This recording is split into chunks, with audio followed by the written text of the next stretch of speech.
Yo les bros, bienvenue sur Spatule Bro, je suis le chef et on se retrouve pour l'ultime review, non seulement de cette année 2024, mais aussi de ce cours 3 de Bleach The Thousand Year Blood War. Alors oui, j'ai un épisode ou deux de retard, parce que, bon je vous l'ai déjà dit, mais je le redis, c'est qu'en ce moment, bon déjà il y a les fêtes, mais en plus, voilà, on est en plein dans la campagne du Spatule Jump numéro 0, hein, donc c'est un peu compliqué de tout faire. On fait ce qu'on peut, on avance, on progresse. Bref, on va parler des épisodes 12, 13 et 14 de ce cours, si je ne dis pas de bêtises. Un cours qui, globalement, était sympatoche. Hein, voilà. Encore une fois, je vais comparer avec le manga, je l'ai trouvé moins poussif que le manga, parce que ça va plus vite, c'est plus rythmé. Moins chiant. Ça veut pas dire que c'était dingue, hein, pour autant, hein, je suis désolé. Alors, il y a eu des ajouts qui étaient sympas. Le combat Uryu versus Ichigo était cool. Les ajouts autour du personnage d'Ishida étaient cool. Mais à part ça, bon, bah, ça suit un peu le manga quasiment stricto sensu, j'ai envie de te dire. Et je trouve qu'il y a des arcs pas fous. Voilà, le côté avec Kurieku était pas spécialement super intéressant, je trouve. Le délire avec sa nièce.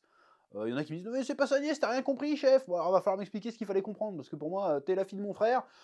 Il me semble que il me semble que du coup, ça te fait de toi sa nièce. Mais bon, après je sais pas, je suis pas un expert en généalogie, peut-être que je dis de la merde. Peut-être que j'ai mal compris, peut-être que c'est pas la fille de son frère. Il dit juste que ta mère était la femme de mon frère. Bon, bah moi j'ai additionné, je me dis bon, ça doit être, parce que sinon c'est très bizarre, je veux dire, que le gars il s'attache autant à la fille du mec qui a sauté sa belle-sœur après son frère. C'est bizarre, c'est bizarre. Donc je pense que c'est en fait c'est la fille de son frère, je pense. Mais ça reste quand même bizarre parce qu'il y a quand même des allusions bizarres. Bon bref. Le côté avec Nemu et Mayuri aussi. Bon, j'ai compris le principe qui reste dans les thèmes un peu par rapport à Yobaba, le côté paternité, rapport au père, rapport au fils, à l'enfance, tout ça, d'accord, ok, je comprends, pourquoi pas. Mais j'ai pas trouvé ça fifou en termes de combat, en termes d'action, j'ai trouvé ça voilà, un peu chiant. Voilà, je le dis, ça m'a pas transcendé. Et donc, on arrive à l'autre gros combat de cette saison, c'était Baz B versus Hugo Iwatch. Asphalt, merde, je vais l'appeler Hugo, fais pas chier, ou Hugo, je vais l'appeler Hugo. Ashvald. Putain, avec ses noms de chleux aussi, là, Ashvald, je crois que c'est Ashvald. Bref, donc on a un petit, comment dirais-je, on a un petit flashback sur leur rencontre et sur leur histoire. J'ai envie de te dire que leur relation tombe un peu comme un cheveu sur la soupe. Ça aurait été bien que ça soit un peu plus amorcé plus tôt. On a eu 2-3 scènes entre eux, mais il n'y avait pas vraiment de... du souvenir que j'en ai, en tout cas, parce que je me suis pas amusé à tout me retaper. Il n'y avait pas spécialement de... Voilà.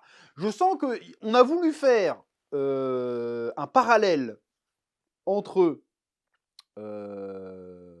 Ishida, Ishigo et comment il s'appelle? Et justement Basby et Hugo. Je sens qu'ils ont voulu faire un parallèle. Alors est-ce que ce parallèle est pertinent? Je sais pas. Si, en fait, je sais pas, mais en fait si je sais. Je trouve que le parallèle peut être pertinent d'un certain point de vue, dans le sens où on a Ishida et Ichigo qui jusqu'à présent faisaient équipe. On construit leur amitié au fur et à mesure des péripéties, des aventures qu'ils ont vécues, des combats, des difficultés qu'ils ont rencontrées. Donc ils ont nourri une vraie amitié au bout d'un moment. Et qui, par l'accomplissement du plan de Yuaba, du dessin de Yuaba, se retrouvent confrontés d'une certaine manière. Sauf que là où Basby et Ashvaltz, Hugo, je vais l'appeler Hugo, se retrouvent opposés, c'est pas dans le même sens. C'est-à-dire que il y a le Ishida qui va trahir en fait pour protéger, et les deux autres, il va y avoir un schisme entre eux, mais pas provoqué pour les bonnes raisons. C'est-à-dire que Ishida, on le comprend d'ailleurs dans l'épisode juste après, il me semble, a trahi Ichigo pour le protéger.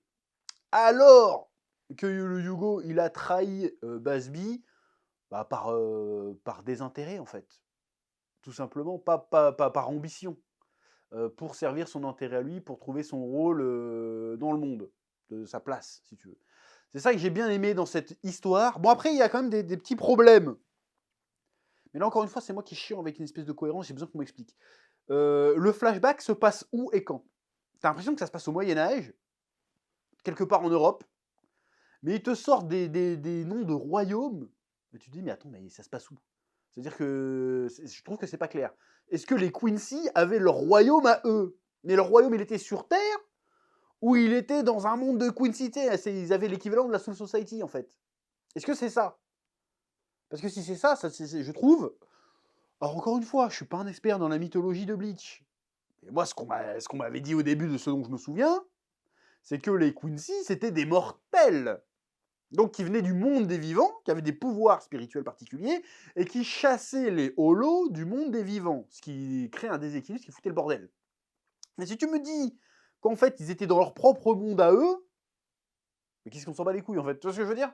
C'est bizarre. Donc, si c'était sur Terre, faut me dire quand ça se passe. Parce que si ça se passe, parce que ça a l'air de se passer avant, mais genre bien avant la première guerre contre la Soul Society. Et du coup, faut poser la question, parce que la première fois que Yuaba il a attaqué la Soul Society, il s'est fait défoncer sa grand-mère, en fait. C'est Stern Ritter de l'époque aussi. Et là, on nous dit, en fait, les Basby et le Yugo, là, ils étaient déjà Stern Ritter à l'époque, mais ils n'étaient pas là pendant la bataille. Tu vois ce que je veux dire? C'est assez bizarre. Bon, c'est pas essentiellement essentiel, mais ce serait bien d'éclaircir ces points. Donc, s'il y a des experts de Bleach dans les commentaires, eh ben, je suis tout oui pour avoir l'explication. Parce que là, j'avoue que j'ai un peu bloqué là-dessus, mais ça n'empêche rien que ce qui est raconté peut être intéressant. Intéressant, pourquoi? Parce que le Yugo, la relation Basby-Yugo, en fait, elle n'était pas fondée sur un espèce de respect mutuel. Parce que là, par opposition, tu as la relation Ichigo-Ishida, ils ont commencé par être ennemis à la base. En mode, voilà, je suis un Quincy, t'es un Shinigami, bon, bah, je te déteste parce que voilà, ton peuple a buté le mien, donc je te déteste. Voilà, mais finalement, ils se créent des liens d'amitié, voilà, tout ça. Or que eux, c'était pas ça. Basby et Yugo, c'est Yugo n'a pas de pouvoir. Basby est a priori, selon ses dires à lui, un surdoué des pouvoirs Quincy. Et en fait, il prend Yugo sous son aile, entre guillemets, pour en faire son sous-fifre. En fait, c'est son faire-valoir. Ah, dis toi, t'as pas de pouvoir, mais comme je suis bon, je suis grand, t'es mon second. Tiens, ramasse mon pins par terre, sale chien, et sois content que je te donne un peu de lumière. Voilà, c'est un peu ça leur relation tout du long. Et du coup, quand plus tard, le truc s'inverse et que Yuaba, il reconnaît pas du tout Basby, il fait genre, ouais, casse-toi sale branleur, je vais prendre ton pote Yugo parce que lui, c'est ma moitié. Alors ça, va falloir expliquer ça un peu plus tard aussi. C'est ma moitié, c'est l'autre, c'est le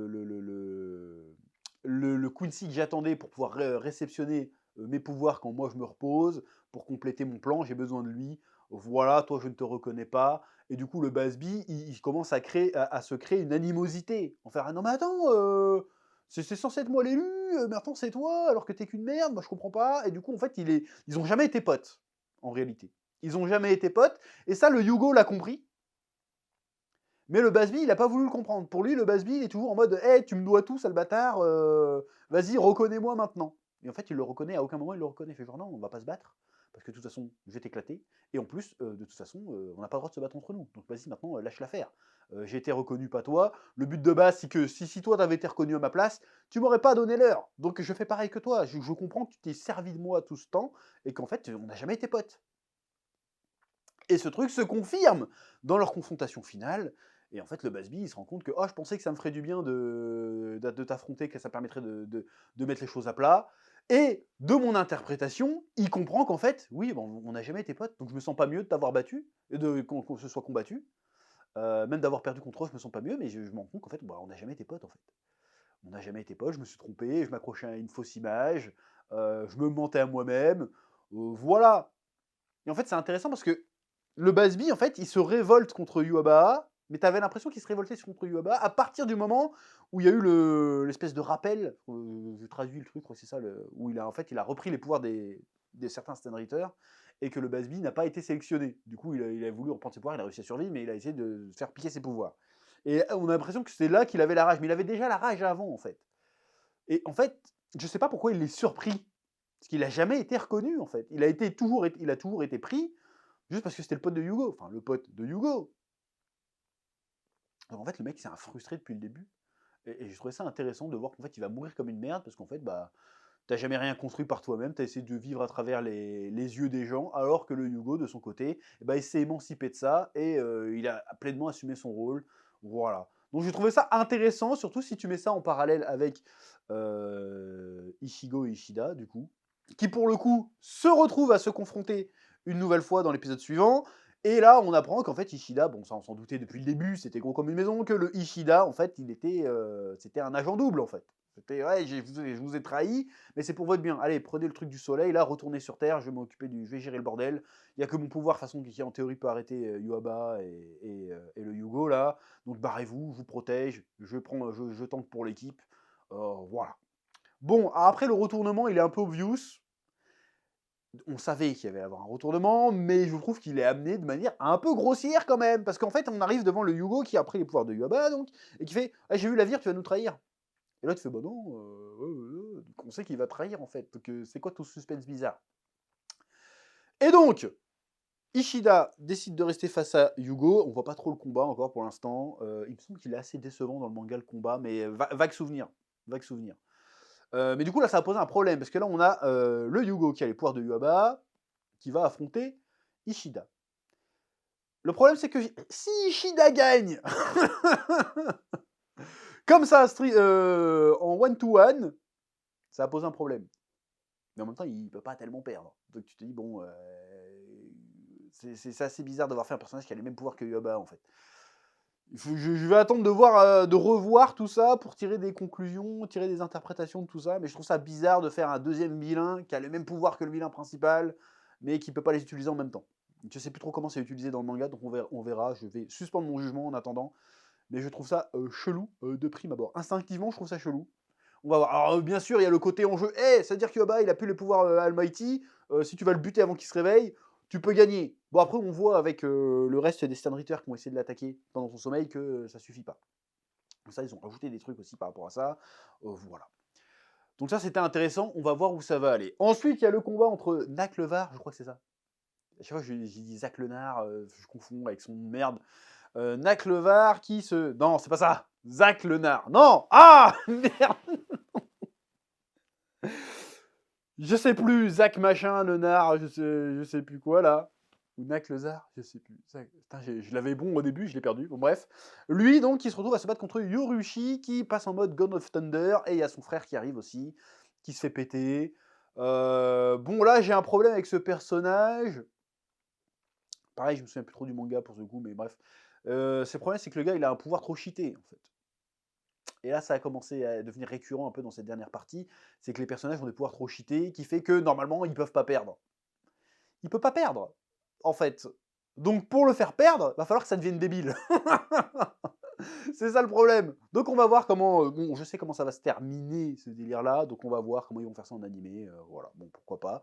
Et il y a aussi toute la partie avec le Valkyrie, là. Alors là, je le dis, pour moi, c'est le pire truc de l'arc. C'est le pire truc de l'arc, le Valkyrie, là. Je sais pas comment ils vont faire en animé, mais en manga, moi, personnellement, mais c'est pour moi, hein, pour moi, ça m'avait saoulé. C'était pas intéressant, c'était nul. Encore une fois, t'as un personnage, il est beaucoup trop cheaté. Il peut pas perdre. C'est le principe du personnage, il peut pas perdre. Et il va pas perdre, en plus. Je peux pas spoiler, mais voilà. Ça va être chiant, ça va être la surenchère, ça va être le machin. Là, l'ajout qui me semble n'est pas présent dans le manga, encore une fois, il faudra me corriger parce que j'ai pas pris le temps de vérifier. Encore une fois, sur Booké, j'ai pas eu le temps de vérifier.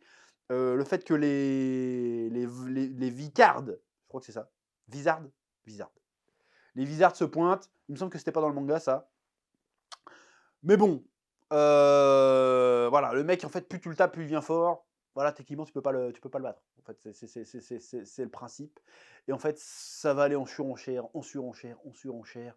Et moi, ça m'avait gavé à mort. Alors, ça va être l'occasion de quelques moments que les fans vont kiffer, très certainement. Hein, que les fans purs et durs de Bleach vont kiffer. Moi, franchement, j'ai été dégoûté. Moi, quand j'ai vu ce combat-là, il m'avait dégoûté. Je sens qu'on va se le taper sur toute la dernière partie en plus. Ça va durer. Ça va être atroce. Ou pas, peut-être qu'ils vont modifier des trucs et ça va être sympa, mais moi, pour moi, ce personnage-là, pire truc de l'arc. Pour moi, c'est le pire. C'est même pas stylé, c'est chiant. Voilà. Bon, Ensuite, le dernier épisode, il se termine donc ouais, sur Ichigo et Ishida qui font un peu la paix et puis qui partent de leur côté. Et puis, on a 5 minutes de Naklevar ou Zach Lenard, je sais plus, qui nous fait un pitch pour nous résumer ce qu'on vient de voir. Qu'est-ce qu'il nous fait en fait? Qu'est-ce qu'on s'en bat les steaks? J'ai pas compris, je suis resté devant comme ça, je fais, mais je m'en branle, j'ai passé. Parce que tu sais, t'as le générique au milieu de l'épisode, quasiment. Je fais bon, il y a sûrement des scènes intéressantes derrière. Je dis, oh, ouais, ça va teaser. Non, on a un espèce de petit sketch du mec. On s'en bat les couilles de ce personnage. Je sais pas pourquoi tout le monde est à fond là-dessus. On s'en bat les couilles de ce personnage. Ah oui, un autre truc aussi, c'est que comment il s'appelle? Lil Barrow, en fait, il s'est multicloné dans la Soul Society. Et il y a des espèces d'autruches qui apparaissent. Et puis elles se font découper par un mec qui était mort au tout début du cours 1 et qui n'est pas mort là. Et ça, il me semble que ce truc-là n'avait jamais été expliqué dans le manga. Il me semble, hein.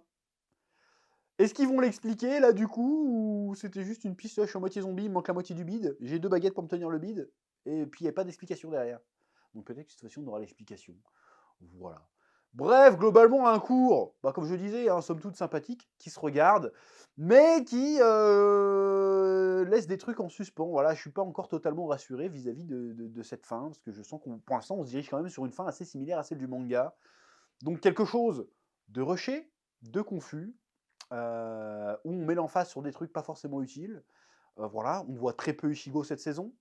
On voit très peu sa team, d'ailleurs, Ichigo cette saison. On voit un peu plus Ishida que dans le manga. Reste à savoir ce que dans le cours 4, il nous réserve. Alors, il y a eu des interviews, machin, apparemment, on va avoir un peu plus d'Aizen aussi. Moi, je veux plus d'Ichigo, plus d'Aizen, plus d'Ishida, plus de l'équipe originale aussi. Hein. Y en a qui me disent, ouais, t'es pas un vrai fan, tu préfères voir Sado et Inoue se battre plutôt que les capitaines. Bah, oui, en fait, c'est logique.